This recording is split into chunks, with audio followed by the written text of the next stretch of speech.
compass point to the south. Bronze and magnetite, Han Dynasty, circa 210 B.C., purchased in Hong Kong 1935.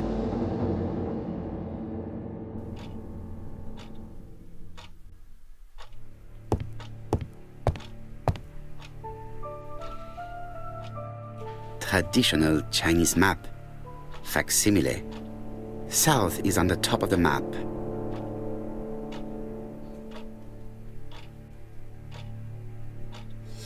There are some very valuable objects here.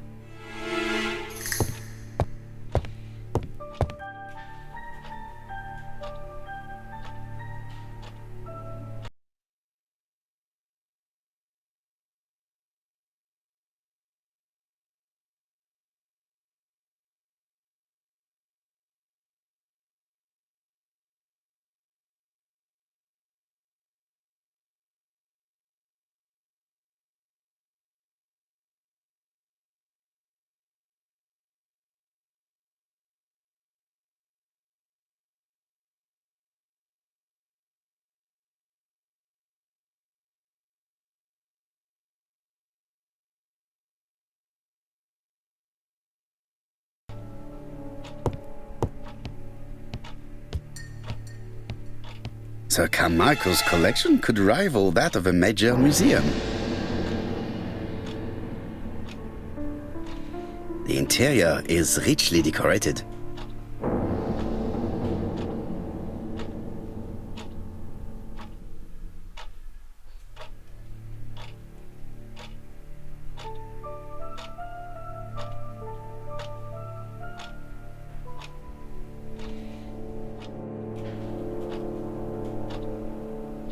Dragon, dragon, dragon. Sir Carmichael showed himself to be very consistent in his collection's theme.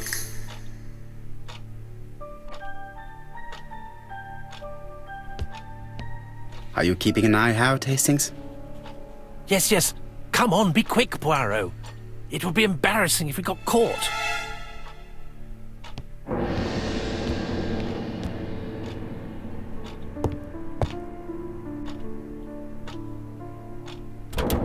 It's locked.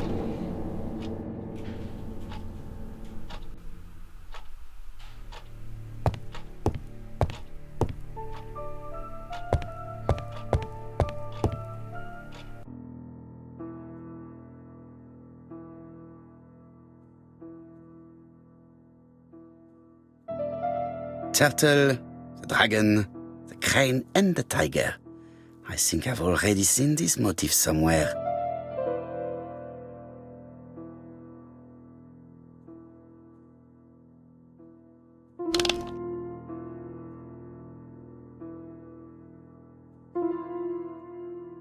The position of each motif is correct, but they are not turned the same way as on the table.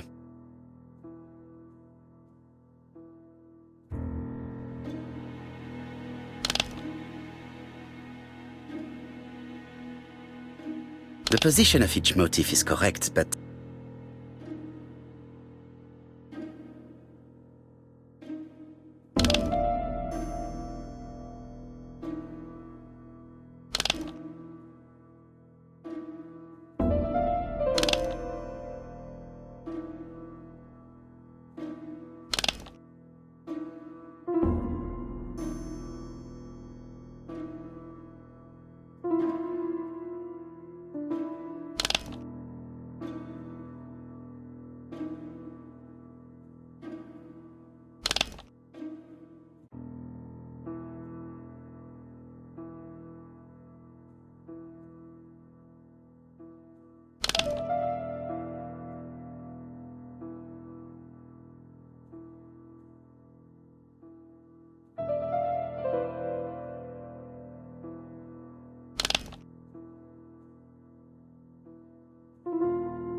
The cardinal points.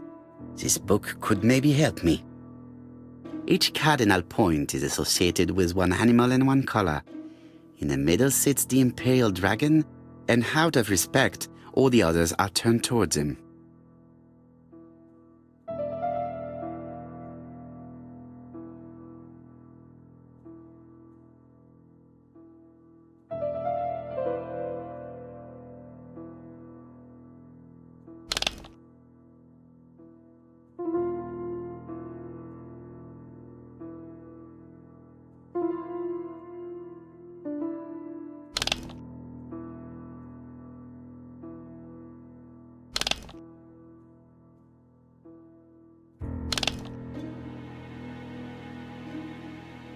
The position of each motif is correct, but they are not turned the same way as on the table.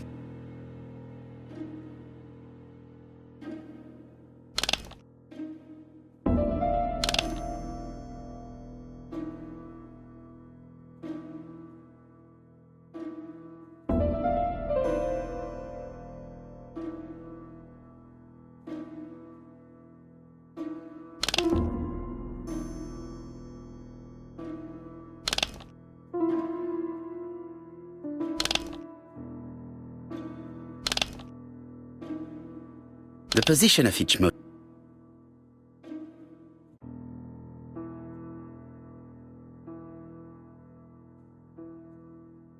It is blocked.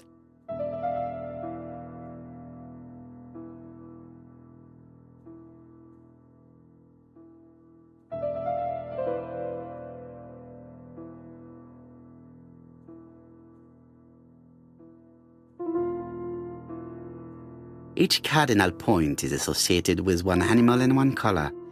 In the middle sits the imperial dragon, and out of respect, all the others are turned towards him.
The position of each motif.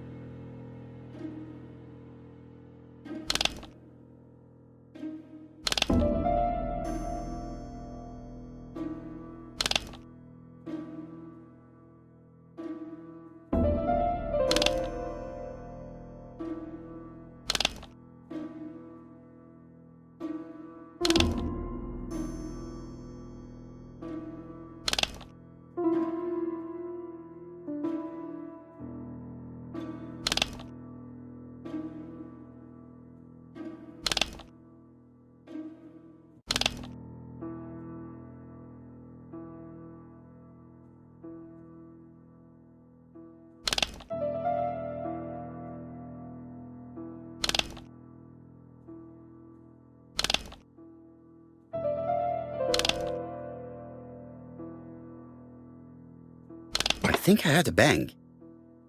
Could it be this cupboard? This is interesting.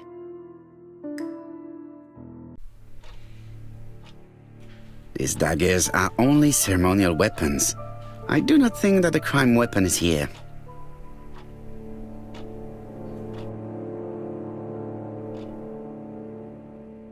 Ernest Logan, MD, Brighton Cancer Institute, 201 Dusk Road, Brighton, Sussex. To Sir Carmichael Clarke, MD, Combeside, Churton, Devon. Brighton, 1935, January the 5th. As a man of science, I owe it to you to be completely frank. Lady Clarke, your wife is suffering from a generalized terminal cancer. I confess I didn't suspect anything like that during the first exams. But with the test results I have received today, there is unfortunately no place for doubt. I estimate that Lady Clarke's life expectancy is no more than 1 year. Hospitalization would not help in her case, so I advise you to keep her at home and provide her with as much morphine as required to ease her last moments. Yours sincerely, Ernest Logan.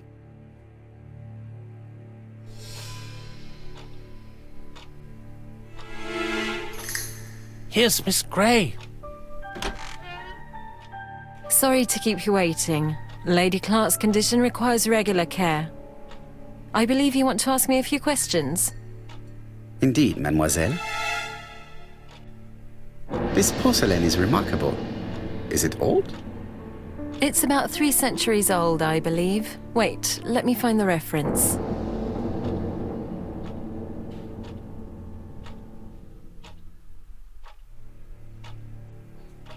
She appears to be very flustered.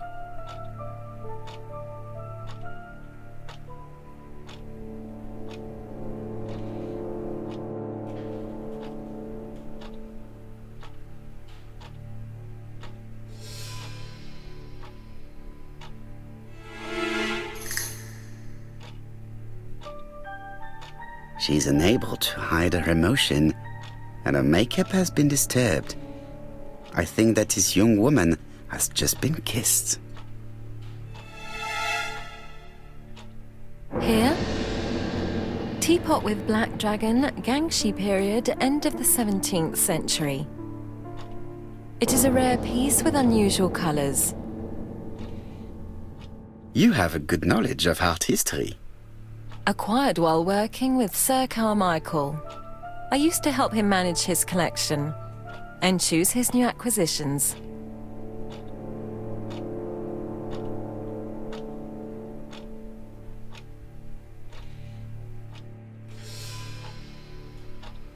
Did you have a good relationship with your employer?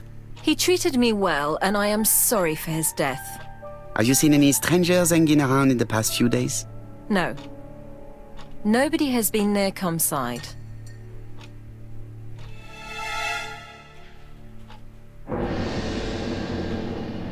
Tell me what happened last night. After dinner? Well, I did some sewing and then I went to bed. I was woken by the telephone at 11. I heard Franklin Clarke speaking with the gardener. They left with some lanterns and they found the body.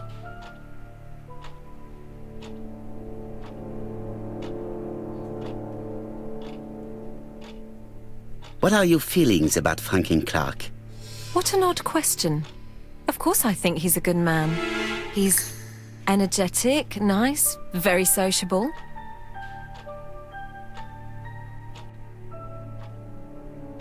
Miss Gray, if I may be so bold, please do not take offence. My friend has rather unusual methods, but all he wants is to find the murderer. Yes, I understand. I must rest. Please excuse me. Earlier, you asked me to watch the living room door for you. I don't wish to be indiscreet, but sometimes a gentleman stumbles upon a secret without intending to. That is sometimes the case. And I saw Franklin Clarke kissing Miss Gray at the foot of the stairs. Do you think this is a common occurrence? No, I saw emotion, intensity. I think it was their first kiss. Well done, mon ami. Well spotted. However, I don't think I completely understand this business. Why did Sir Carmichael not defend himself? He appeared to have been active and strong. The murderer did not give him a chance. Let us try and reconstruct the scene.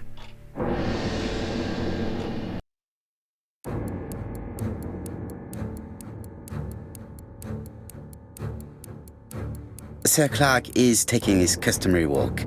Our killer is hiding behind a bush.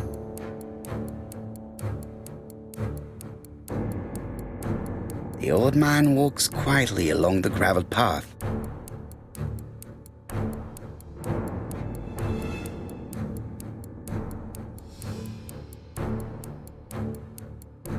Then he turns towards the sea to gaze at it.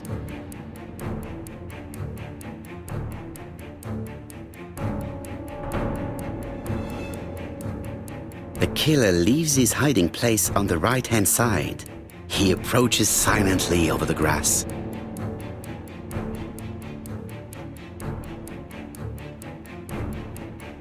Then he throws himself on his prey and cuts the poor man's throat. He then lays down the A.B.C. before leaving. Everything appears to match the crime scene, Monsieur Hastings. That is exactly what happened.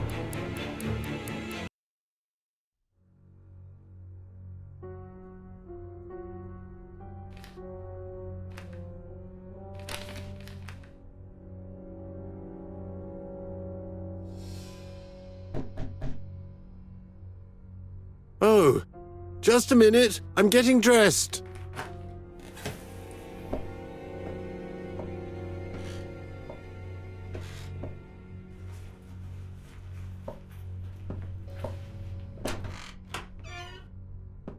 Mr. Cust, have you recently returned from Churston?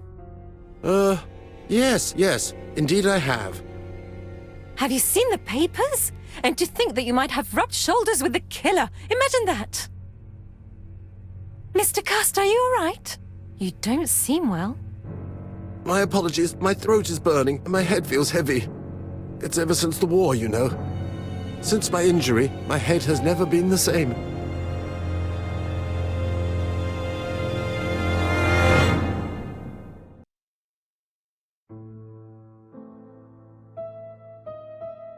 Poirot, it's a pleasure to be with you again after all these years. I looked for a gift to thank you, and I found this propelling pencil. An authentic collector's item. You spoil me, mon ami. And you more so by sharing investigations. Do not underestimate the help you are to me, Hastings. Intellect is not everything. There is also goodwill, and you are not short of that. Later, I will ask you to help me tidy up the room and bring some chairs. Our guest will be here soon. Ah, is Thora Grey coming? Naturally. She is a fascinating young woman, n'est-ce pas? Oh, come on, Poirot. I'm a married man. Miss Grey has already been courted by Franklin Clarke. Poirot, our guests will be here soon. We must prepare ourselves.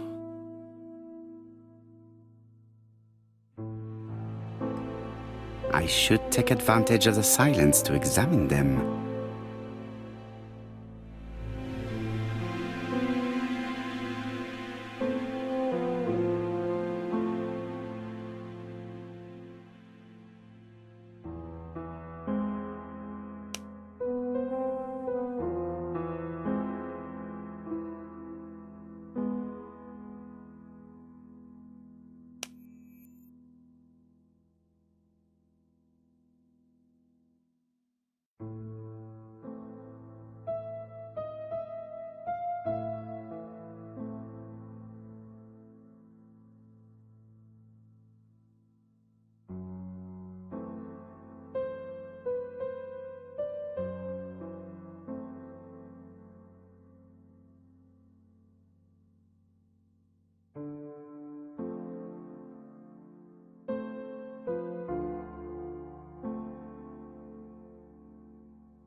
Sometimes I love a brunette, sometimes I love a blonde. That's what the song says.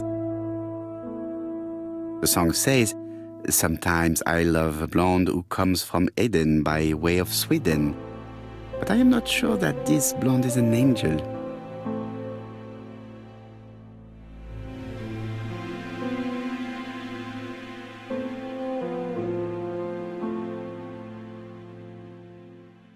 Donald is always on edge.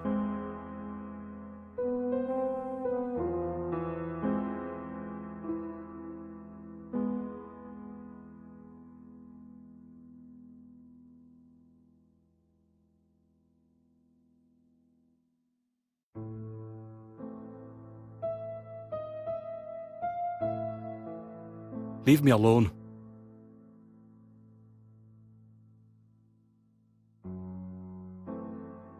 Donald Fraser is very nervous at the moment, even if he is trying hard to control himself.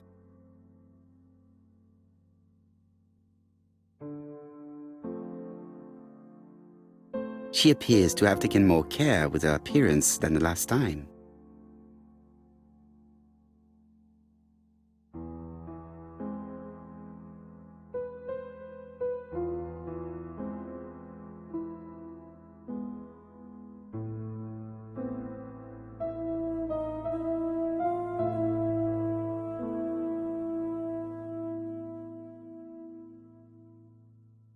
She's looking at Mr. Fraser out of the corner of her eye. Did she make herself beautiful for him?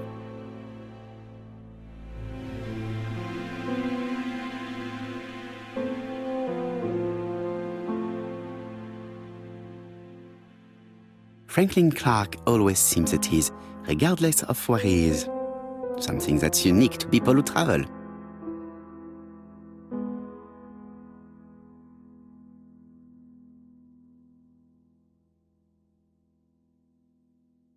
Franklin Clarke always seems... I ought to concentrate on my guests. I wish to thank you all for coming. I wanted to bring everyone close to the victims here in order to unmask the murderer.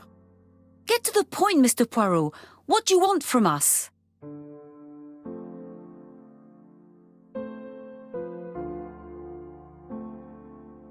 Megan, dear girl, please be patient.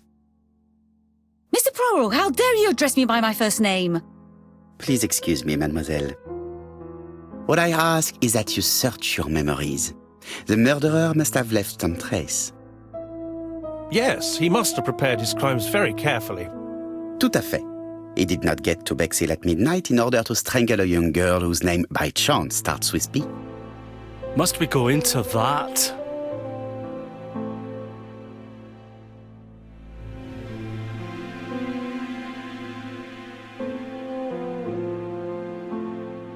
No, of course. Not if it makes you uncomfortable. Come on, Mr. Poirot. I imagine we all feel terribly uncomfortable about these murders. It's true. We've to catch the killer, not be spared the gory details. Mr. Fraser, please get a grip on yourself. Well, I want to help you, but I don't remember anything else. Nothing I haven't already said. And you, Mademoiselle Barnard? Did your sister say she was seeing another man? She never would have told me.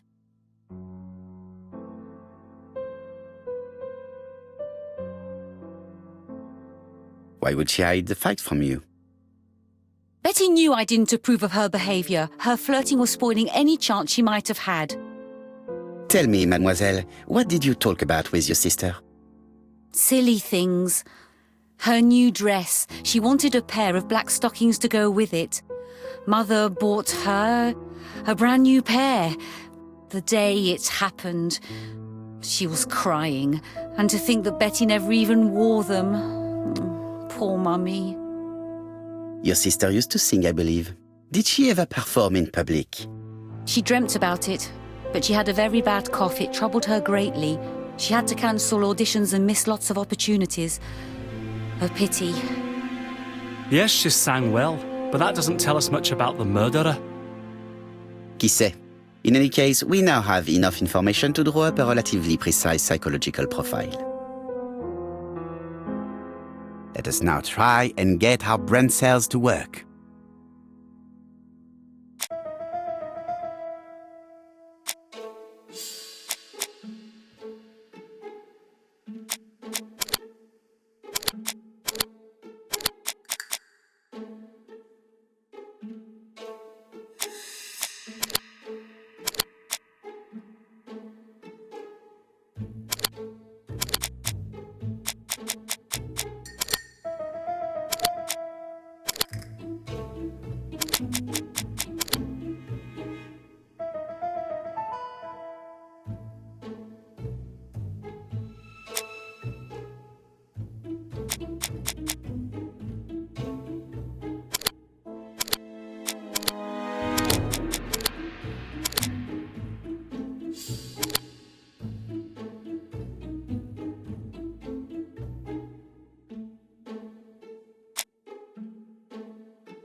So, ladies and gentlemen, we can now surmise without too much risk of error that our adversary is calculative, sure of himself, a seducer of outstanding intelligence, that he has plenty of self-control, and that he likes railways. It's a good start. Other meetings may be necessary. I hope that you will be able to come back again. Well, it's just that...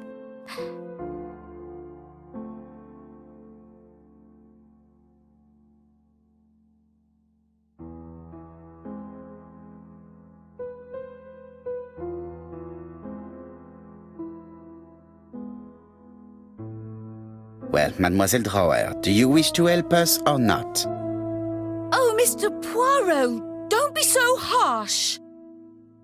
It's normal that people helping with this inquiry should be reimbursed. Starting with you, Miss Drower, please allow me to pay for your train tickets.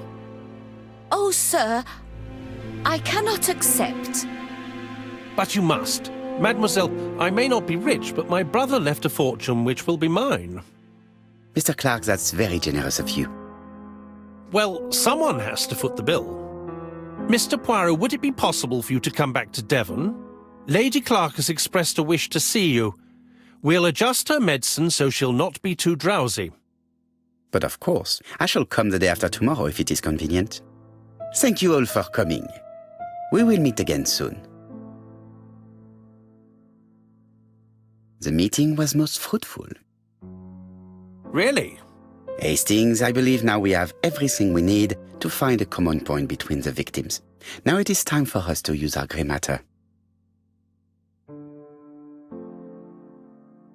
Let us now try and get our brain cells to work.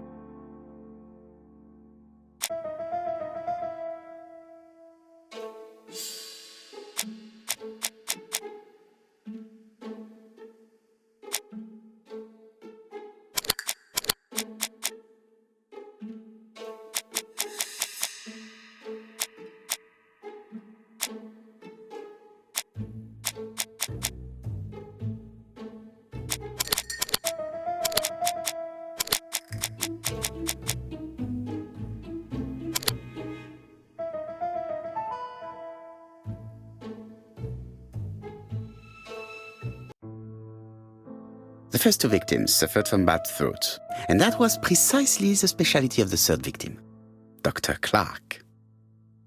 We have a lead. It would pay to take a closer look at the medical records of Dr. Clarke's patients. We'll do so during our next visit to Churston. I will do it myself, mon ami. You must remain in London just in case A.B.C. sends us another letter. Very well, as you wish.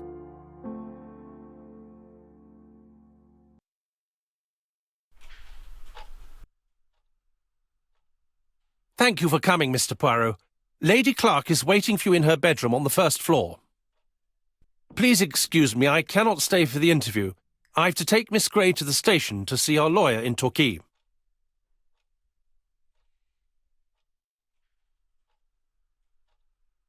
Are you going on holiday, mademoiselle? Not exactly, Mr. Poirot. Miss Grey very kindly stayed with me to settle my brother's affairs, but naturally she prefers to find a position in London. Ah, très bien. I'll be absent all morning, Mr. Poirot, but the nurse is coming soon. She's to ensure that the dose of medicine doesn't make our patient drowsy. Thank you, Mr. Clarke. Have a nice trip, mademoiselle.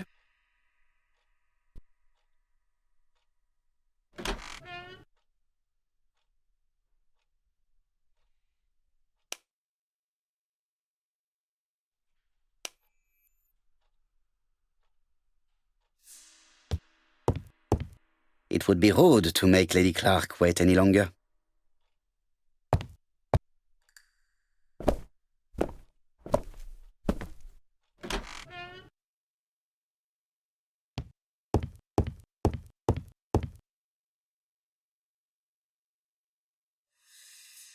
This poor woman is very ill.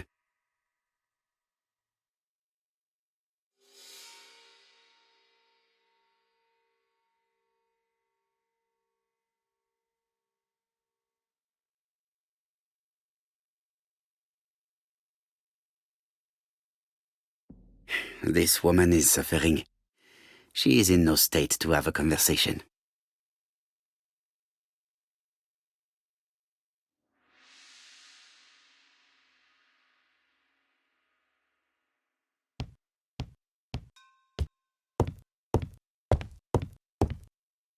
It would be rude to make Lady Clarke wait any longer.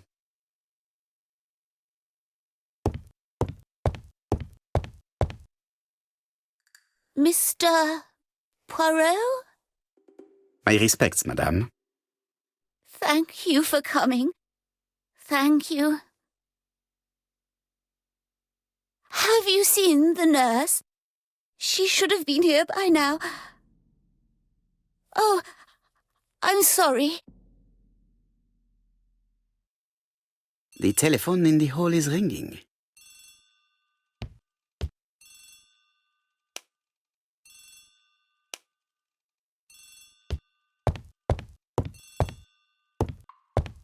Lady Clarke is in pain. I have to give her an injection of morphine to ease her suffering.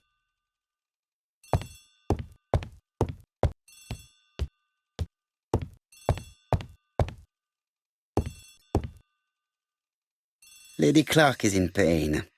I have to give her an injection of morphine to ease her suffering.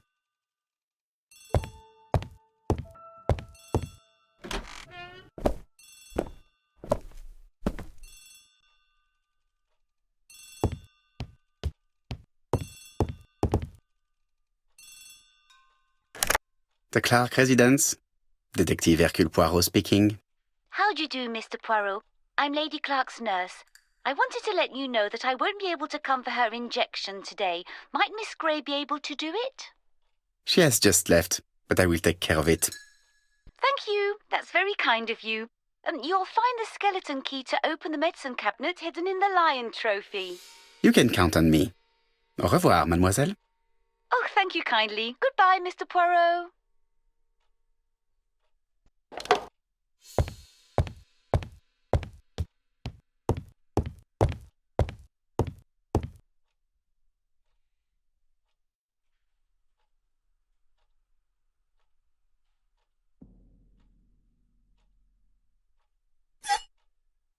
Here is the skeleton key.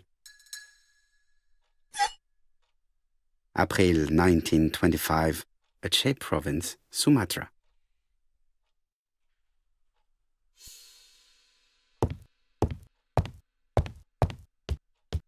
It is now the right time.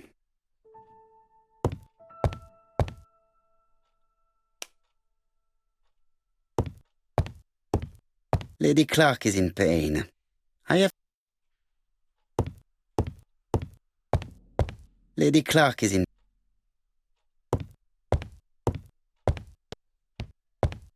Lady Clarke is in...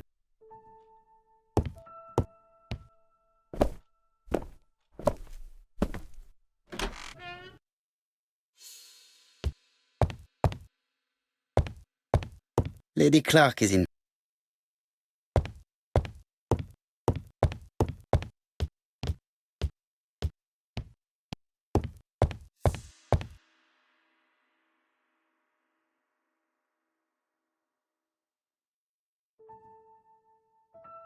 It's closed.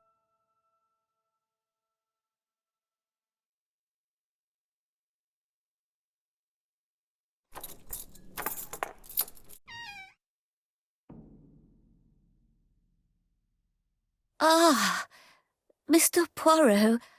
Ah, I feel better now. Thank you for your help.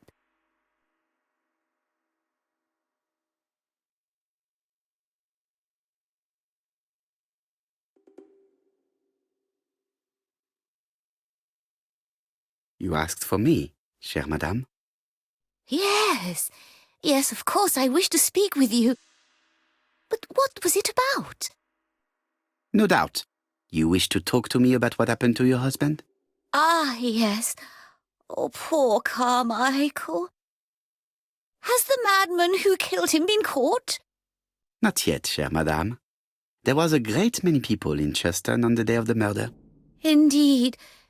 People go straight to the beach. They don't come near Combeside. So, there were no strangers around the house that day? Who said that? The people who live here. Your brother-in-law, Miss Grey. Miss Grey? Oh, I don't like her. Franklin wanted her to stay, but I insisted she should go immediately. You are entitled to do so, naturally. I'm pleased that you approve. The others have been taken in by her. But at least you can see through that self-pity act. See what she's up to. Oh.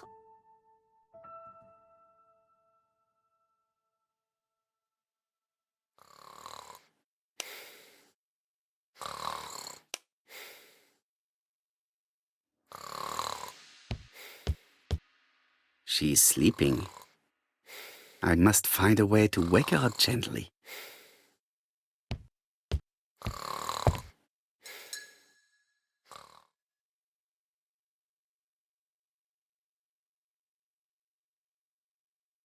This subject will probably be useful to me.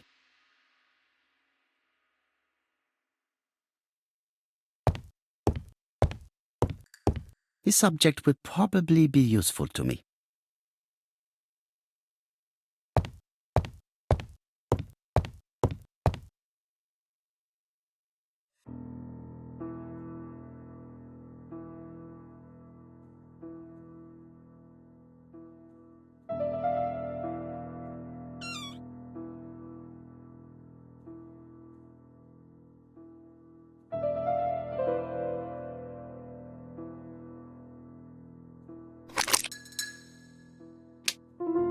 I hope that Hastings will not be cross with me.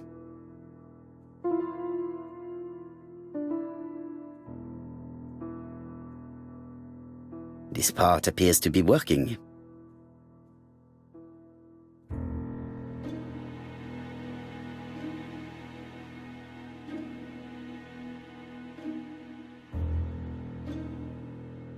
Does not make any sound.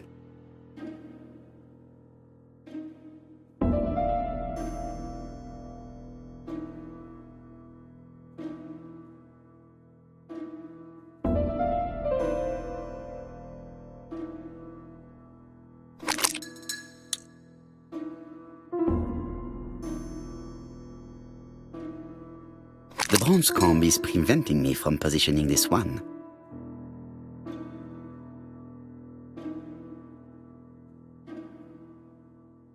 Does not make any sound.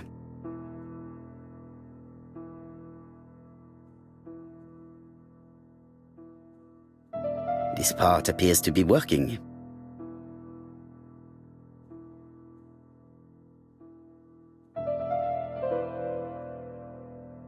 The bronze comb is preventing me from positioning this one.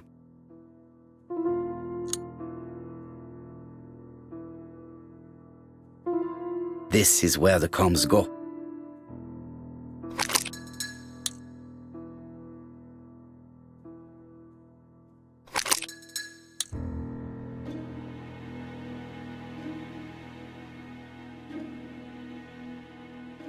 does not make any sound.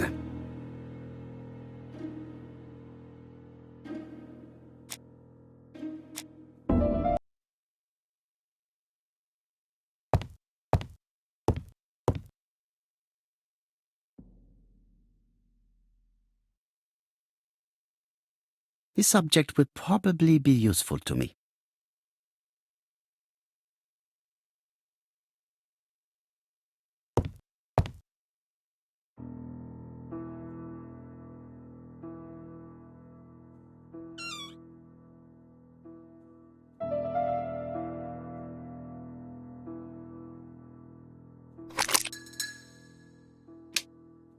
I hope that Hastings will not be cross.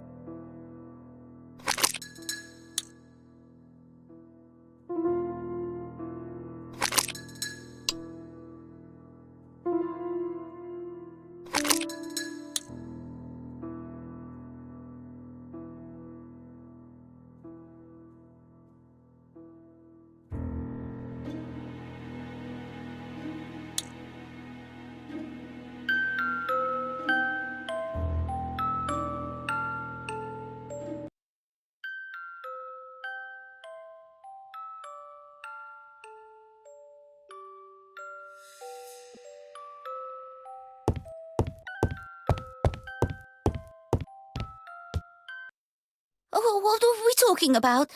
Ah, yes, Thora Grey.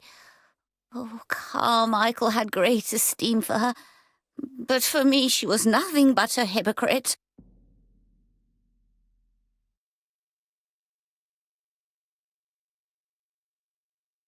Miss Grey was a hard worker, though. Thank goodness. Fortunately, she was good at her job. I don't see why you all think you should have to defend that girl.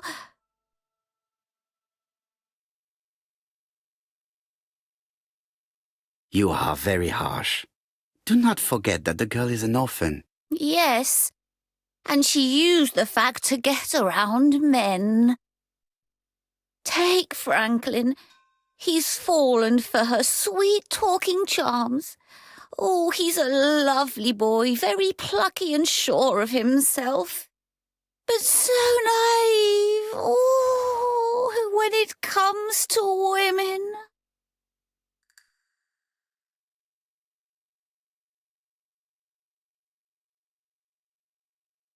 Miss Grey did look after you very well, though. Outwardly. But she's hiding something. I think she tried to poison me. Miss Grey? A poisoner? But everybody appears to like her. It proves she knows what she's doing. She's manipulative and she's a liar. A liar? Let's see, didn't she say that on the day of the crime nobody was around Combeside? That is correct. Well, at 11 o'clock I saw her talking to someone. Really? And what was this man like? An ordinary sort of man with a very plain face. Oh, I don't remember well. Was he a gentleman? No, he was not a gentleman. It would be best to leave her to sleep now. The telephone in the hall is ringing.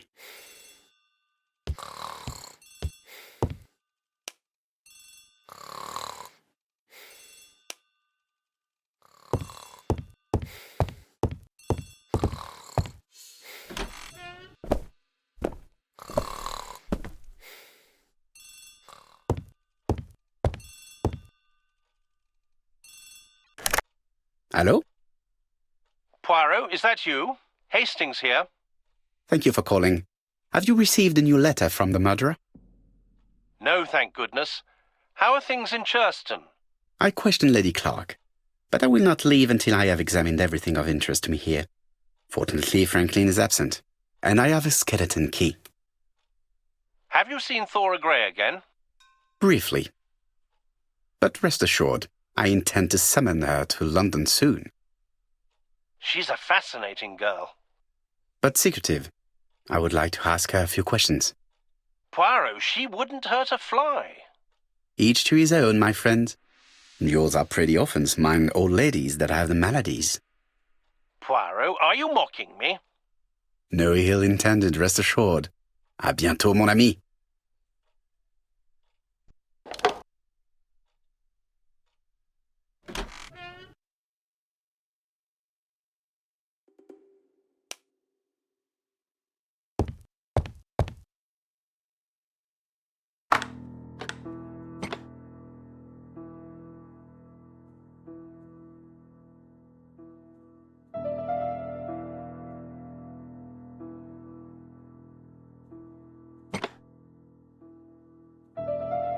I must need something to continue.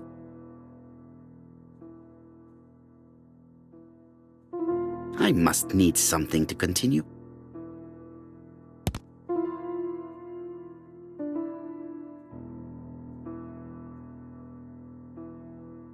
This plate appears to be able to move, but something...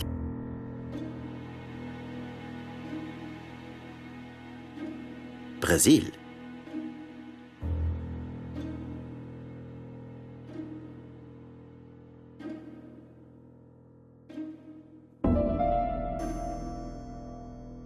The New Siberia Archipelago. This plate appears to be able to move.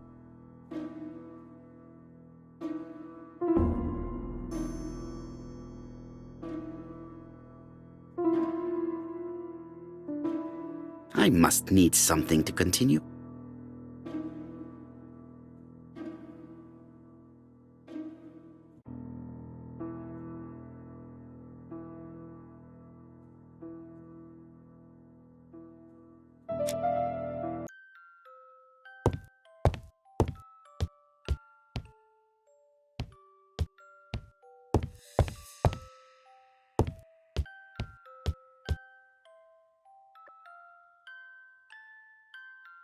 July 1920, Alaska Peninsula.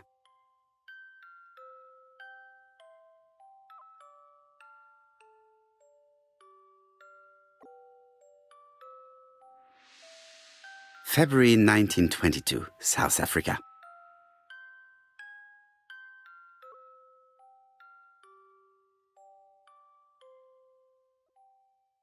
Franklin appears to be very active.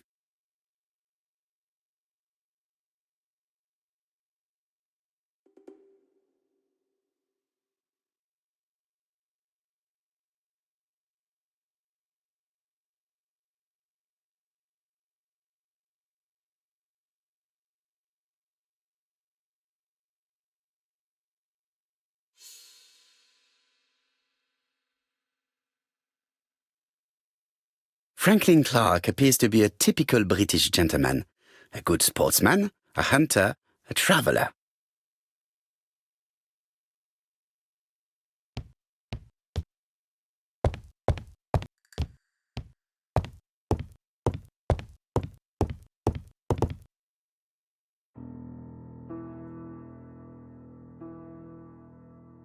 Four Chinese symbols are engraved on this padlock.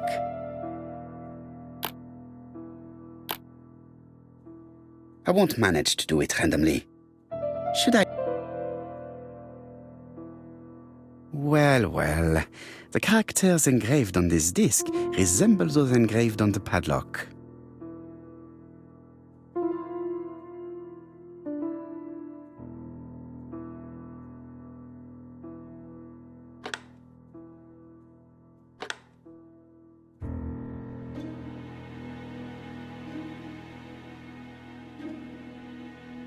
This character appears to be the wrong way round.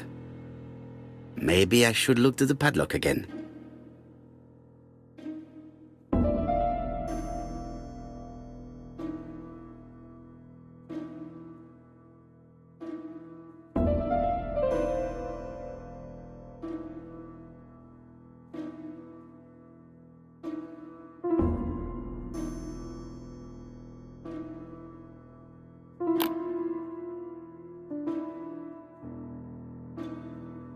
No, it's not the...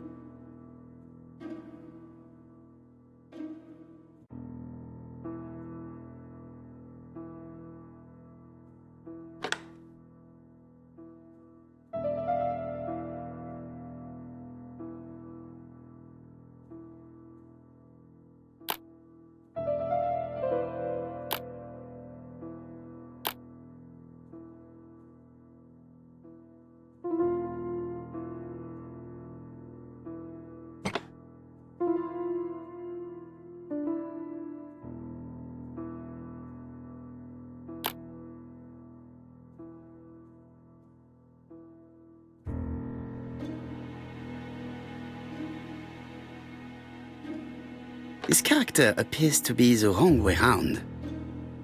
Maybe I should look...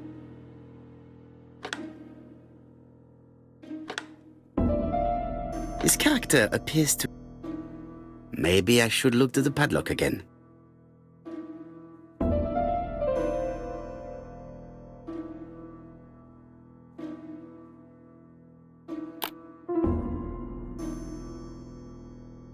No, it's not the right code. Let us check the Chinese characters again.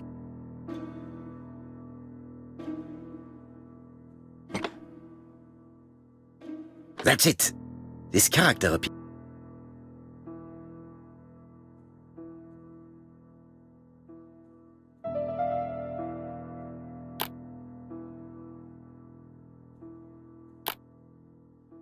No, it's not the right.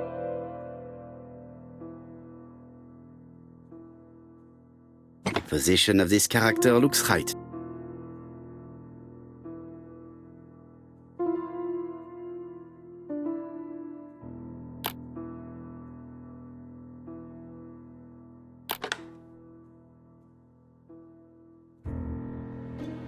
At last, the cupboard is open.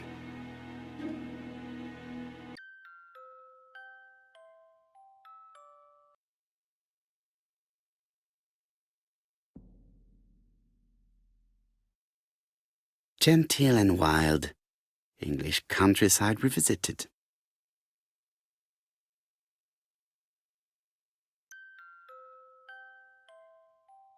The Railway Children, E. Nesbit. For Franklin, Und Effie's Christmas, 1910.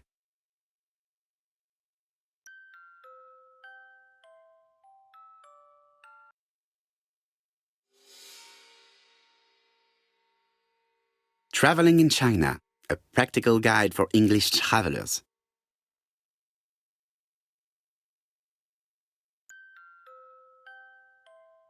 Helmet, flask, and rifles.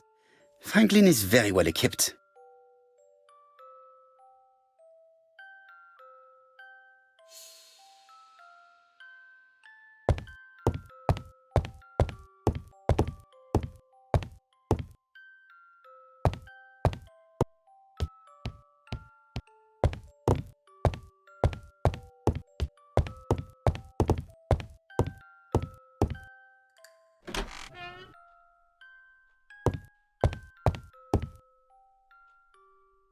How am I going to open this trunk? Let us examine it.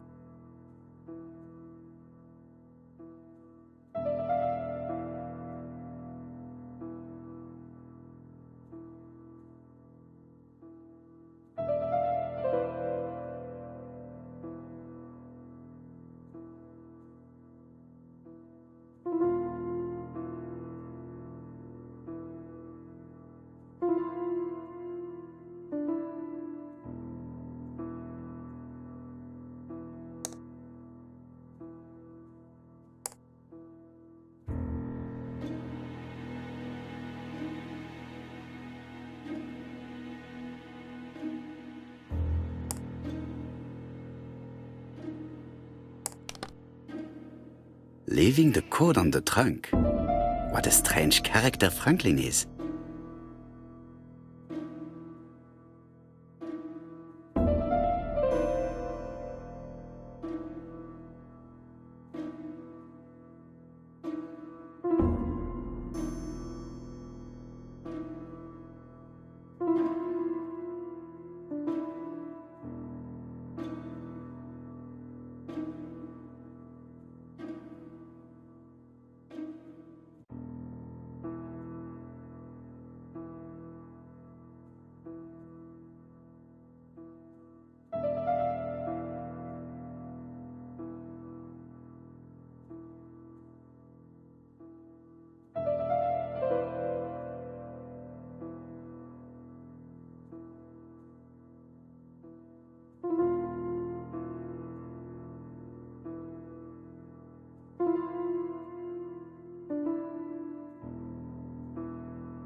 So, what is this sound?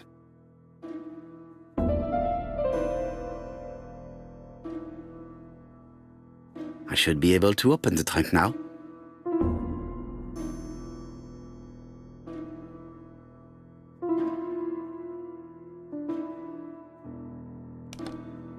There we are.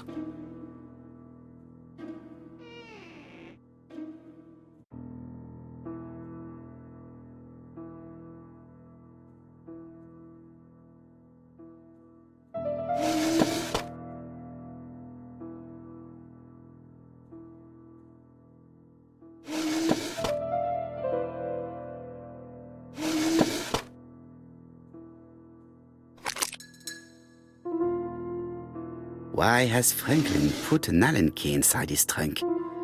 I'll borrow it for a minute.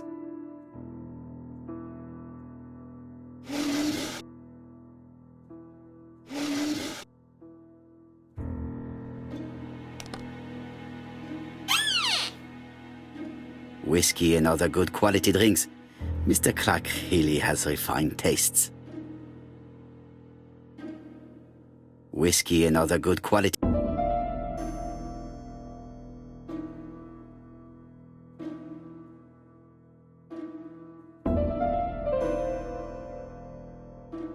This drawer has nothing more to offer me.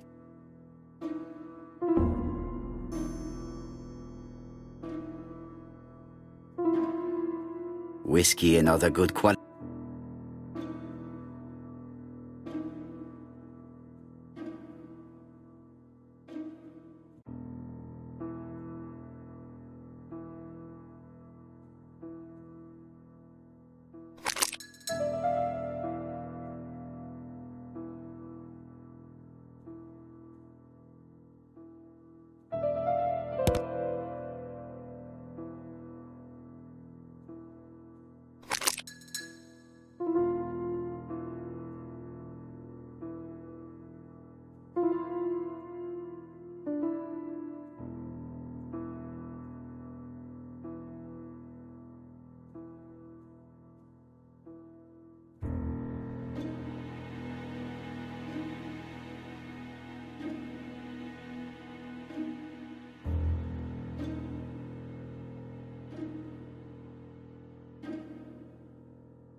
An Allen key.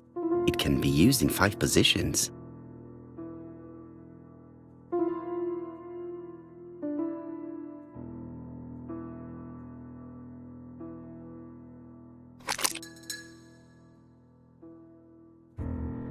Another screw.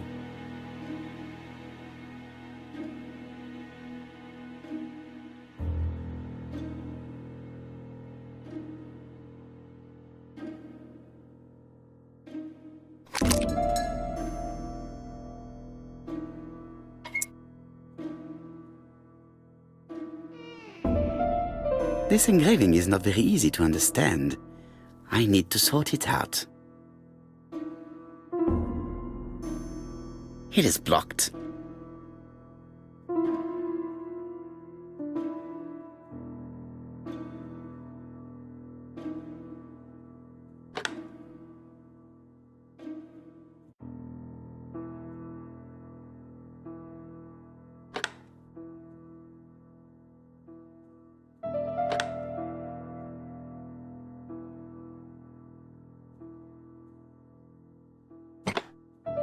It is blocked.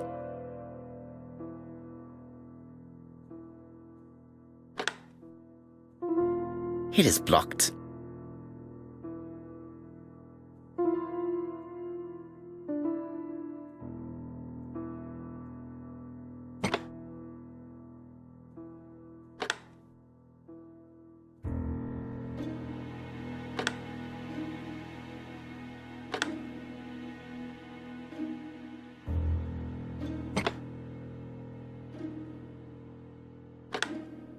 It is blocked.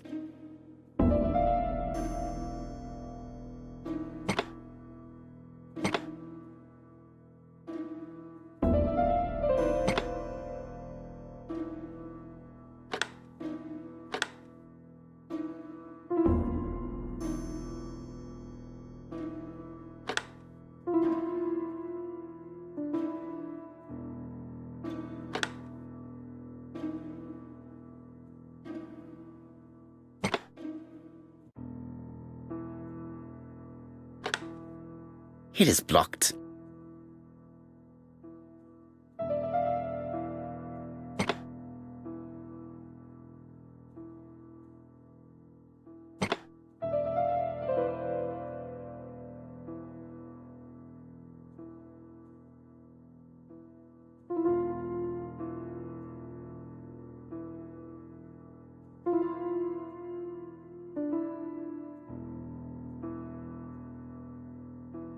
It is blocked. Reconstructing the engraving may release it.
It is blocked.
Franklin must really love his country to have an engraving in his trunk. I think I heard the panel above release.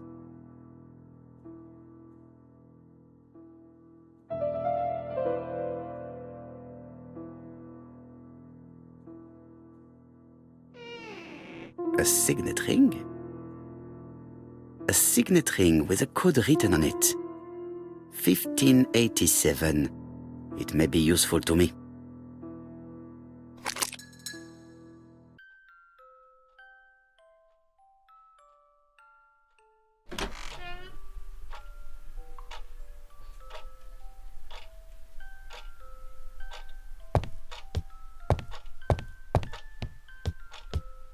Order and method above all. Let us finish examining the mansion while no one is around.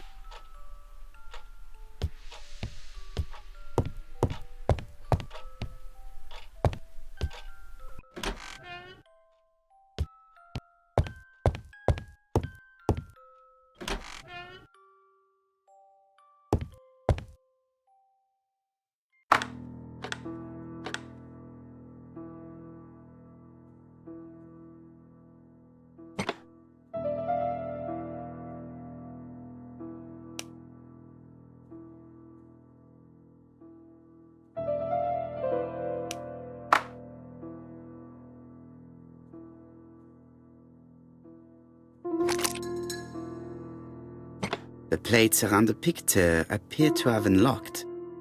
I think I've already seen these symbols on Franklin's trophies.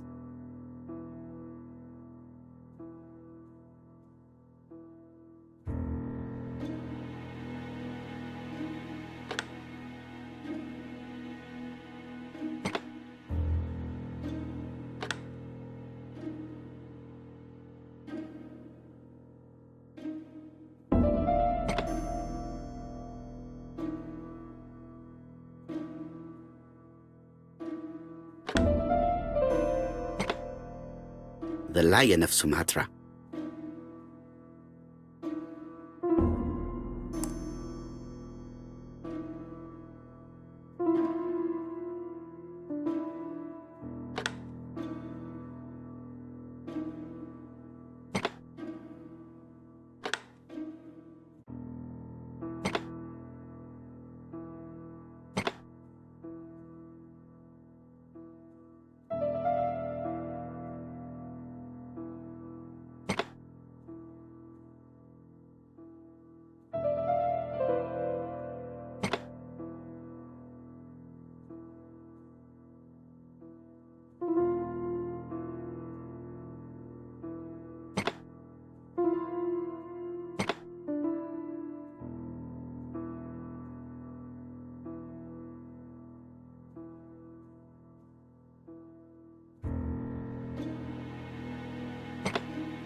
A signet ring bearing the Clarke's family's coat of arms.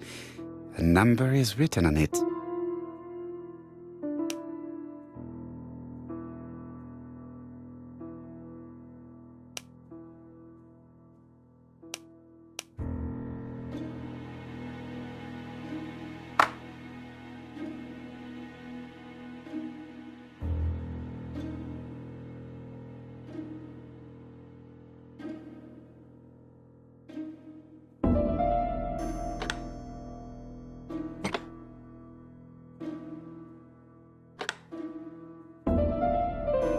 Sumatra.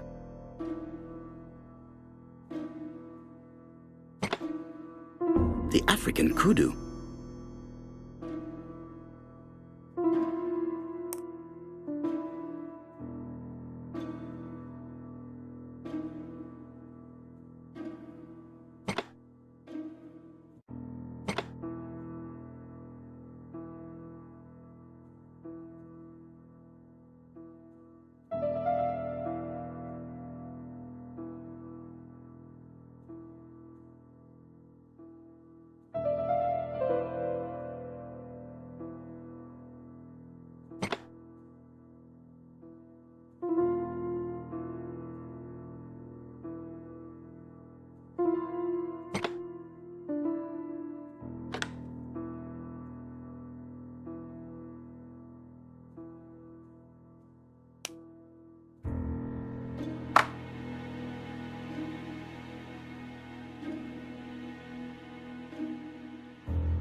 The Alaskan Kodiak bear.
Sumatra.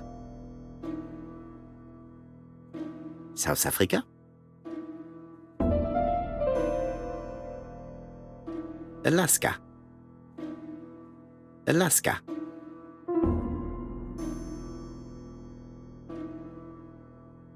South Africa. Sumatra.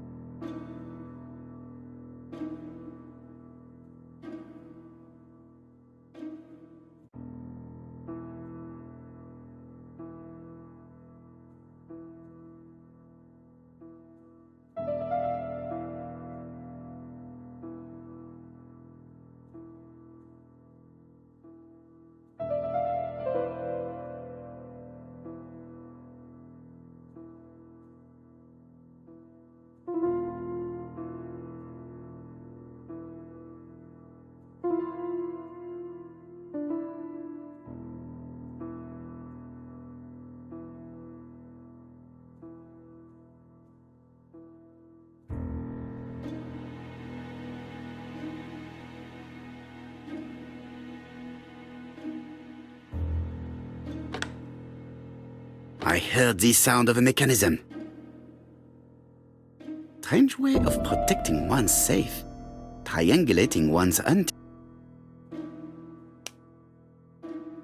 A signet ring bearing the Clarke's family's coat of arms. A number is written on it.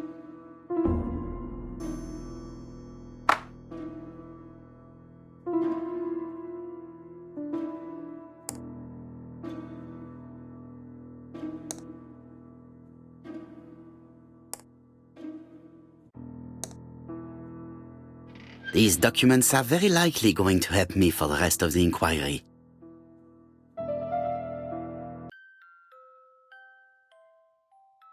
A dozen gold sovereigns, some shares for the Southern Railway and some treasury bills. This is not worth much, hardly enough to justify your robbery. Eton College School year, 1912-1913. Franklin Clarke. School report for Franklin Clarke. According to his teachers, Franklin was a good student, but lacked discipline.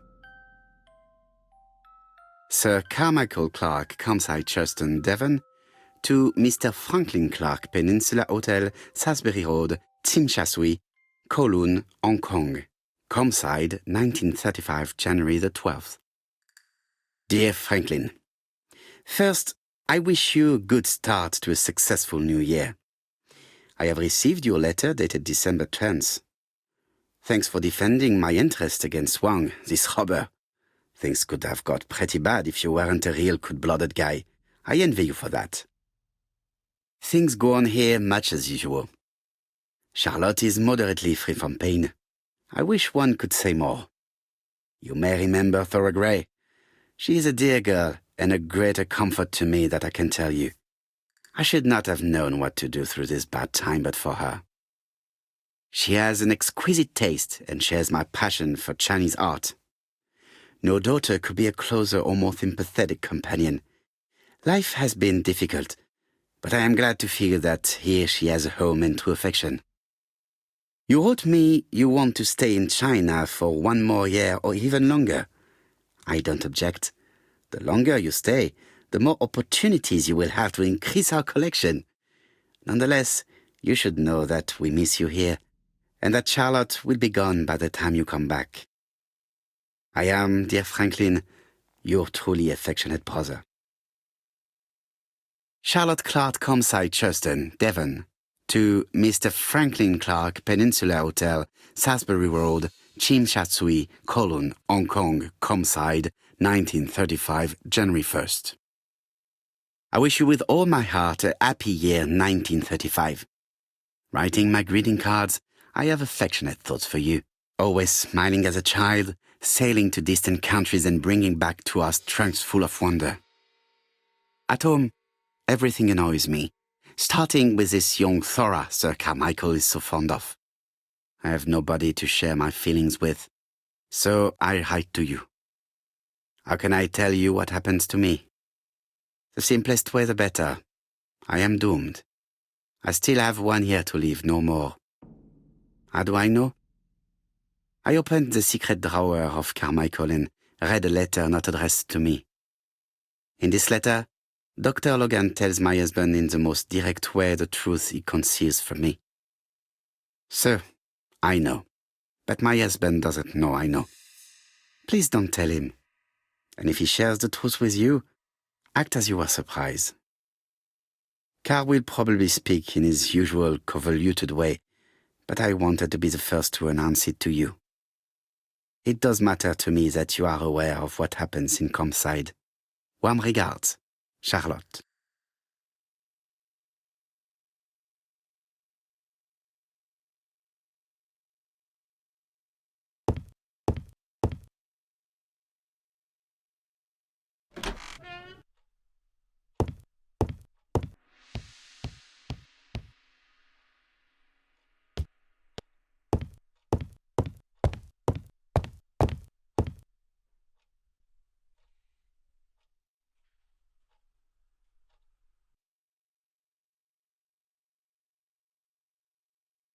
The Black Dragon's Curse. To Franklin, who will never grow up. January 25, 1928. Car Charlotte.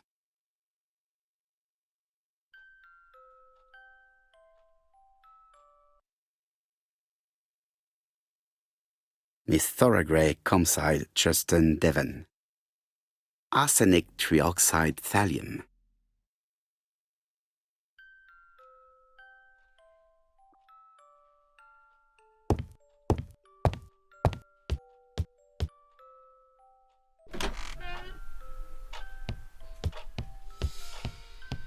Order and method above all.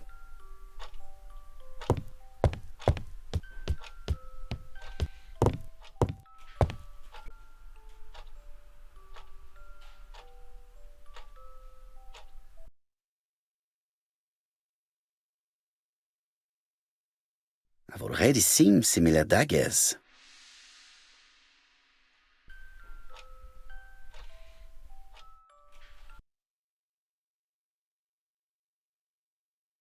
Attention, Franklin. Task list. A. Ordering Lady Clarke remedies. Done. B. Tidying up real estate property files. Done. C. Calling the lawyer about inventory. Done. D. Update the tenant-farmer list. Done. E. Update land rent accounting. Done. F. Ordering a restock of arsenic. Done. P.S. I have left on the living room table some of my things I don't want to keep. The locket and the dagger. I am sure you know why. Thora.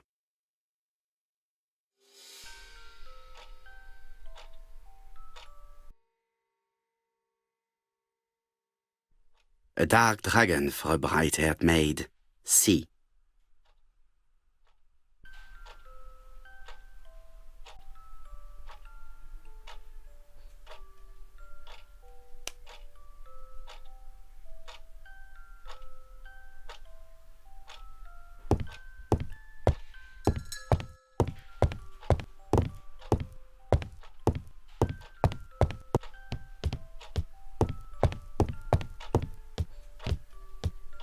Order and method above all.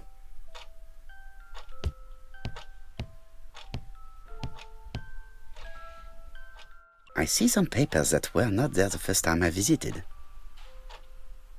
These daggers are only ceremonial weapons. I do not think that the crime weapon is here. Valuers report property.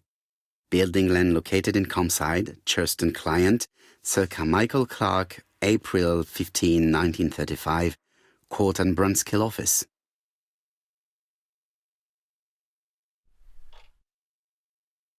Court and Brunskill. The name is familiar. Is that not the name of the firm Donald Fraser works for?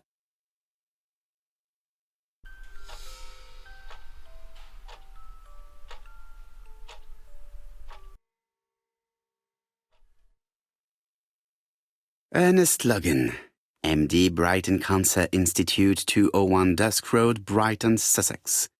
To Sir Carmichael Clarke, MD Combeside Churton, Devon. Brighton, 1935, January the 5th. As a man of science, I owe it to you to be completely frank.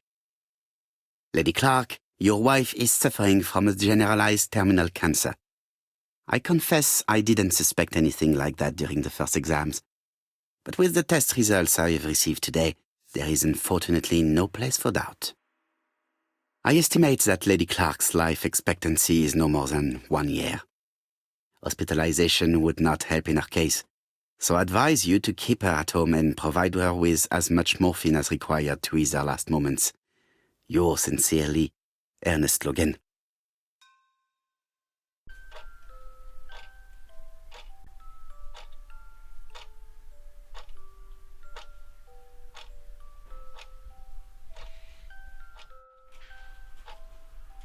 Order and method above.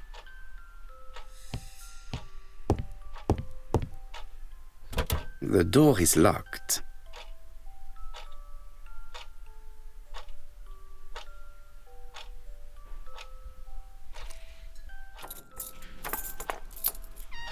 This unit contains the medical records for Sir Carmichael Clarke's patients.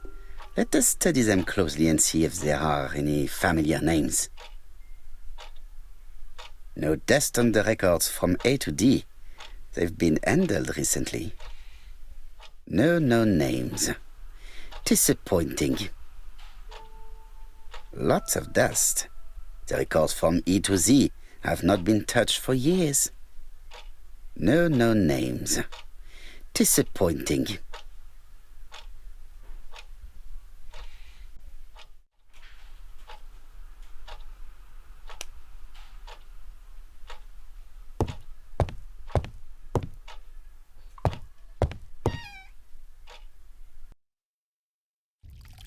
Where is the horrible smell of carrion coming from?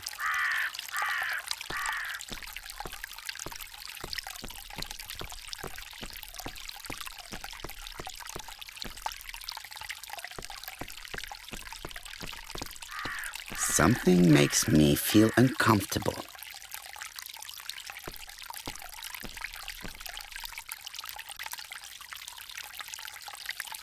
Brown pellets. Revolting. Tut-tut. The gardener does not follow the alignment. There, that's better. It is symmetrical. There, that's better.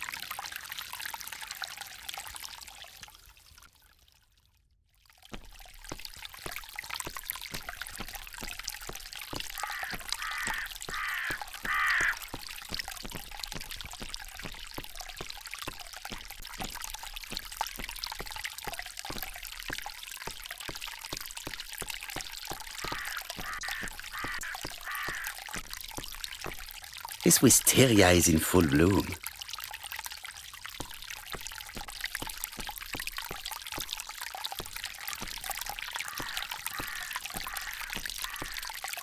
This fountain makes a very relaxing sound.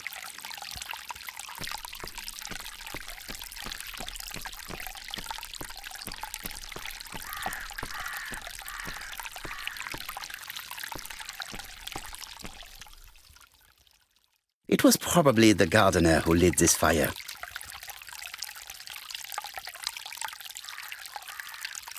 Look here. I wonder if someone wanted to get rid of these papers. This object would probably be useful to me. Let us now try and get our brain cells to work.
Everything that Thorgray has left behind comes from Sir Carmichael's collection. He most probably gave them to her, but she chose to leave them here rather than run the risk of being accused of theft. It is understandable when you know just how much Lady Clarke mistrusted her. Let us now try and get our brain cells to work.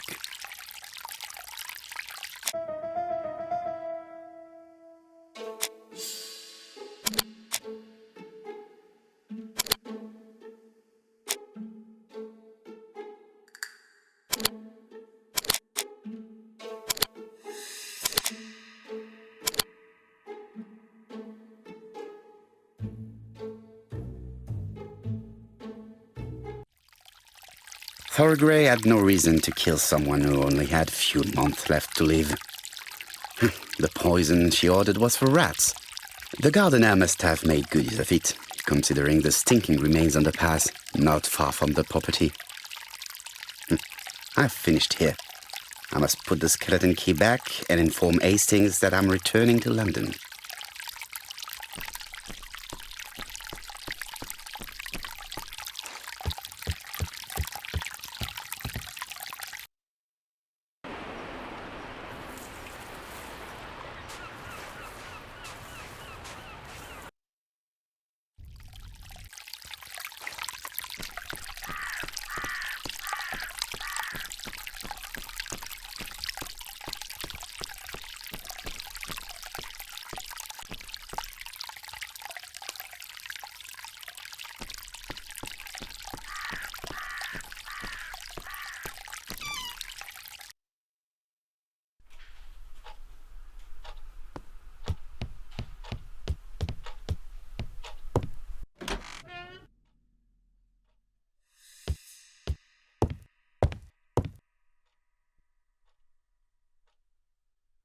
April 1920.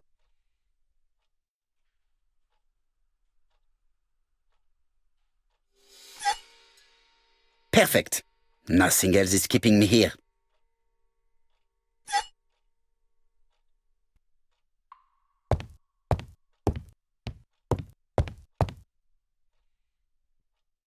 Hello, Hastings? I have finished in Sherstone. I will take the first train. Tell me, do you know how to restore writing on a burnt document? Yes, you just have to soak a cloth with a hydrochloric acid solution and rub the sheet of paper. Then the characters appear. Bien. You have been of great assistance, Hastings. Could you please order the solution as soon as possible? Of course, but what documents do you want to read? You will see, my friend. À ce soir.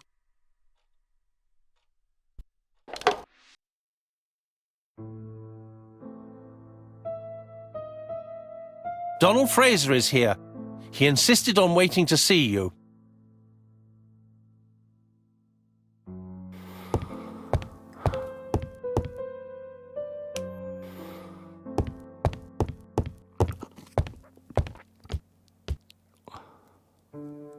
This man is tired.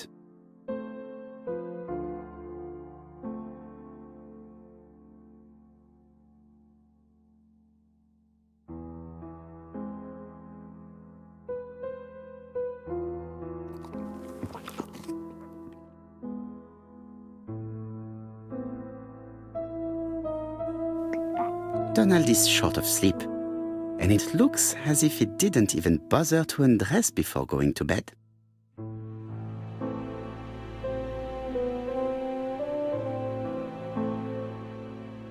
Mr. Poirot, I don't know why I'm here.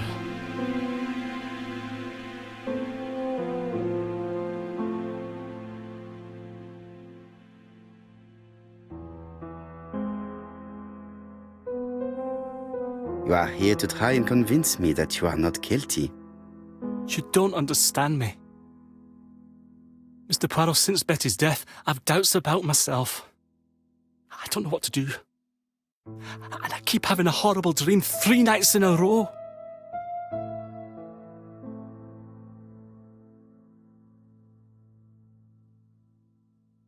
Have a drink and tell me about this dream.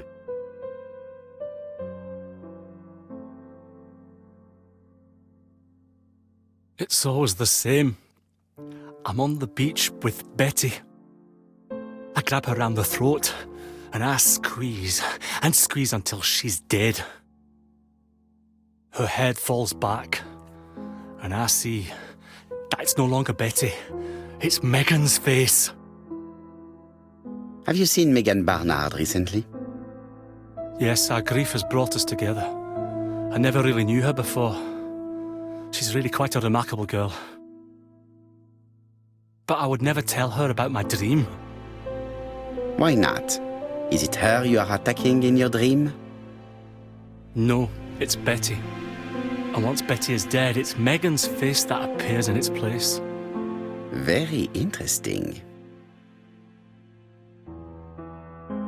Let us now try and get our brain cells to work.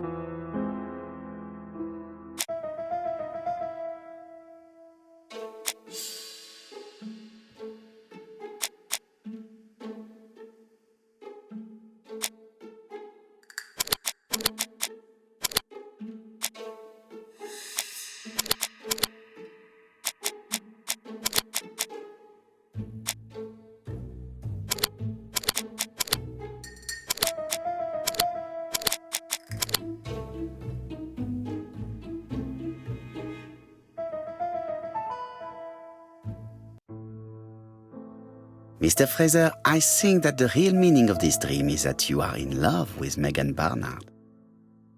Please go on. Do. This dream certainly betrays your guilt.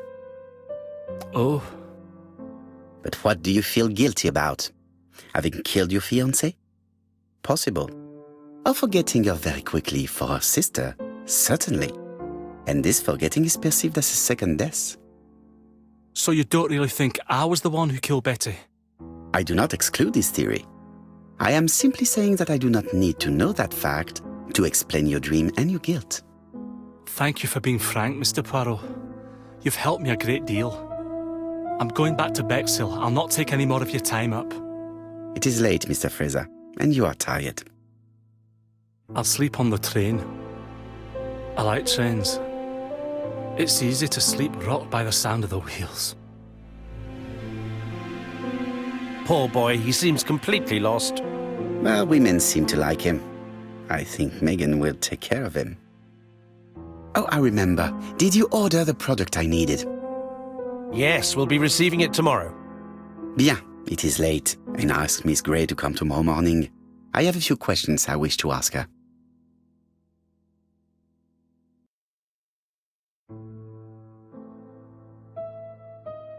Mademoiselle, I asked you here in order to answer a very important question.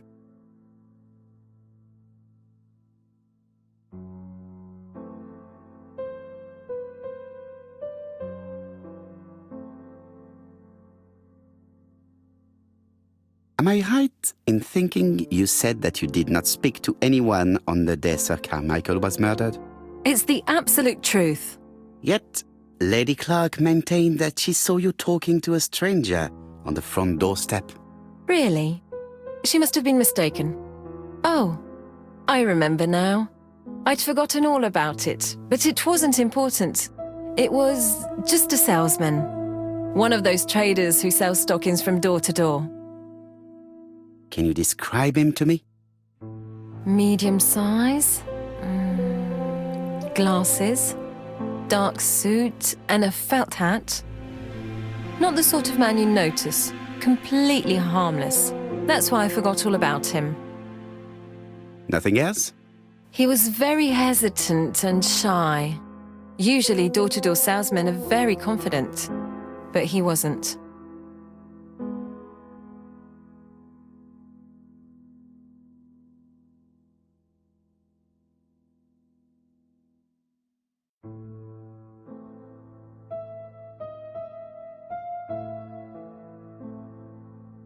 Mademoiselle, the circumstances of your departure do not appear very clear. Mr. Poirot, your questions are offensive. I don't wish to lie. Lady Clarke did not appreciate my presence. And Franklin could not go against the wishes of a sick lady. He is a good man, and he worries a great deal about his sister-in-law. I noticed that you left some personal belongings behind at Churston.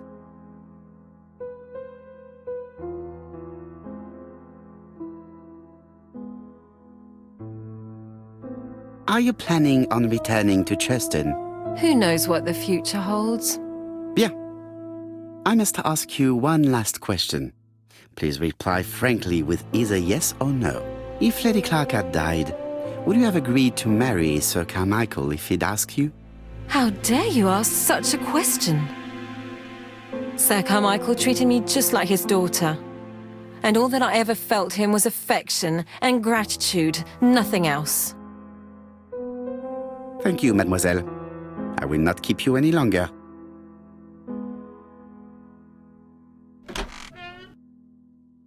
I met Thora Grey on the stairs. Her cheeks were ablaze, and she appeared to be deeply hurt. Poirot, have you offended the poor girl again? Do you have good reasons for accusing her? I accused her of nothing, Hastings. I simply asked her an important question she did not answer. Let us see if we can answer it for her. Let us now try and get our brain cells to work.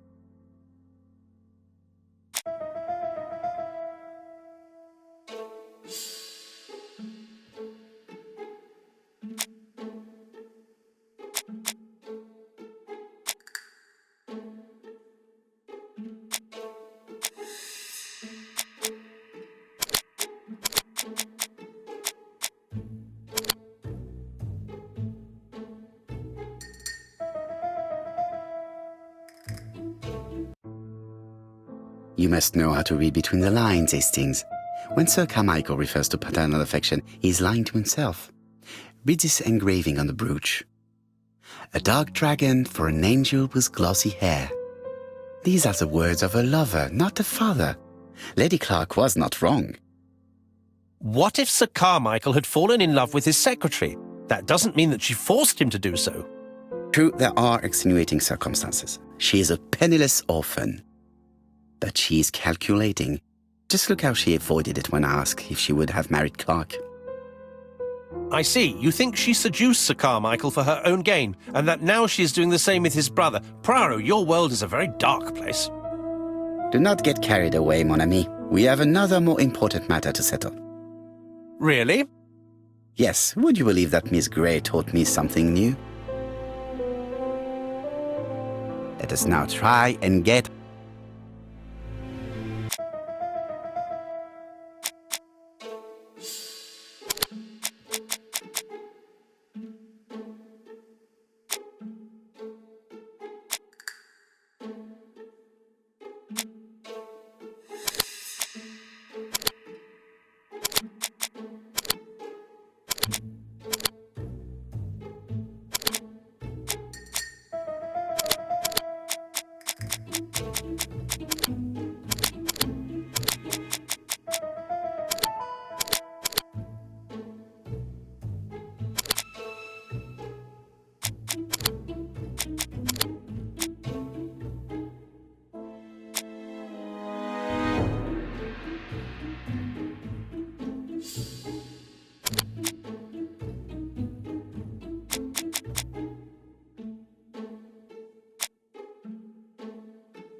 It's perfectly clear, Hastings, perfectly clear.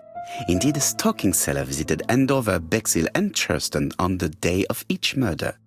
We have our suspect. This should be of interest, Jap.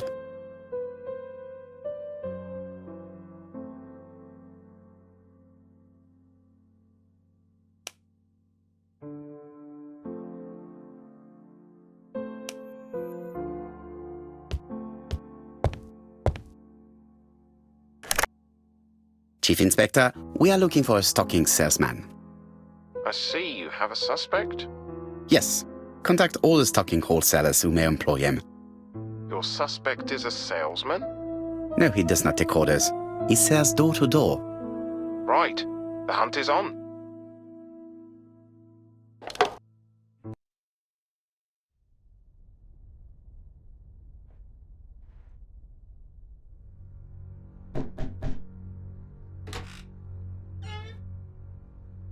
Are you leaving, Mr. Cust?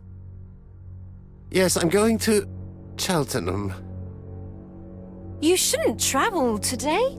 You don't look very well. I have to. I have engagements. I must respect them.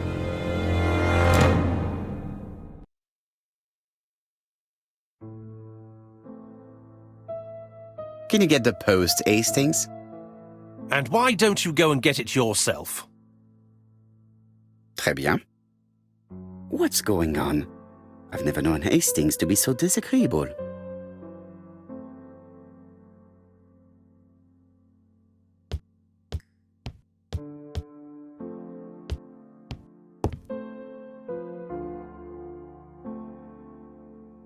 Daily Blag, August 31, 1935.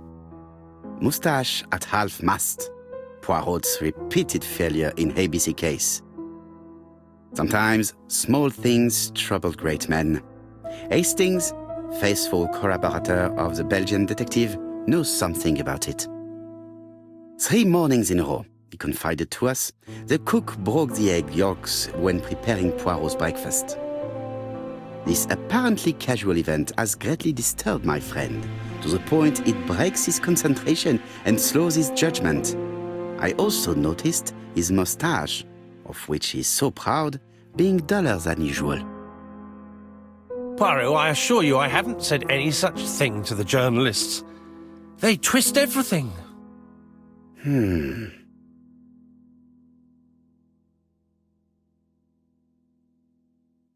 Royal Mathematical and Statistical Society's Bulletin, September the 9th, 1935. The alphabet murder, a methodical madman. It's highly probable that the alphabet murderer will kill again. Could we possibly estimate the number of victims in his next crime? Yes, and it is easy. As soon as we know the ratio of towns, cities and villages whose names begin with a D and the ratio of English people whose names are spelled the same. On the one hand, the ratio of towns, cities and villages in England with a name starting with D, and on the other hand, the ratio of English people with a name also starting with D. After this initial calculation, it is easy to deduce the likelihood of actually being murdered if you belong to the target population. Go to the last page to find our results and details on the calculations.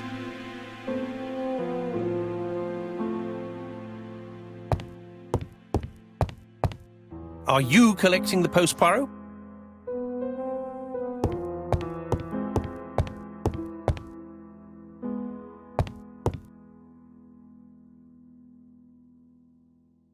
Poor Mr. Poirot. I'm quite sorry for you. If at first you don't succeed, try again. We've a long way to go still. Typery? No, that comes later. Letter T. The next little incident will take place in Doncaster on September 11th. So long. A.B.C. I should compare this letter with the one on my desk which I received earlier to see if it does indeed come from the same person.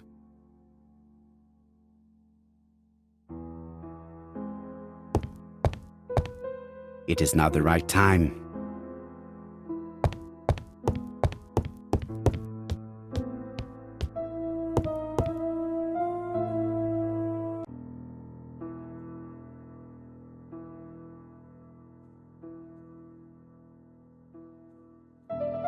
Let us examine this more closely. Certain characters in the 2 letters may have... Yes, this I is weird. Yes, the I characters in the 2 letters do indeed have the same defects. I have to find some other similar defects to confirm my theory.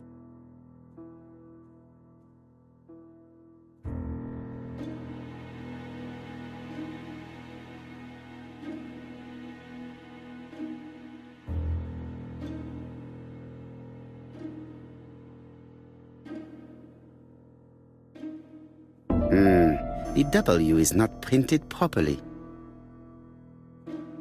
Of course, the W... I have to find some other similar defects to confirm my theory.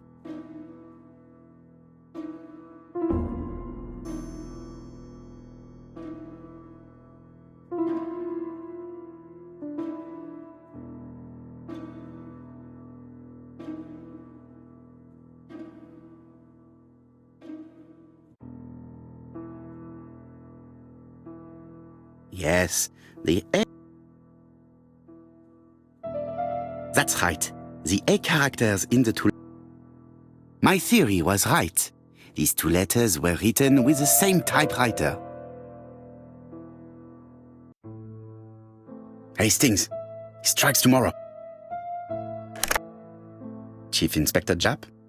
He's on another line. Can I take a message? Yes, please, mademoiselle. It is from Hercule Poirot. Tell him A.B.C. strikes tomorrow in Doncaster. He must call me back. Very well, sir. Bien, now I'm going to see what I can find from these burnt documents. I've received the product I need. Hastings, if you do not mind, I would like you to take a few notes. Yes, yes.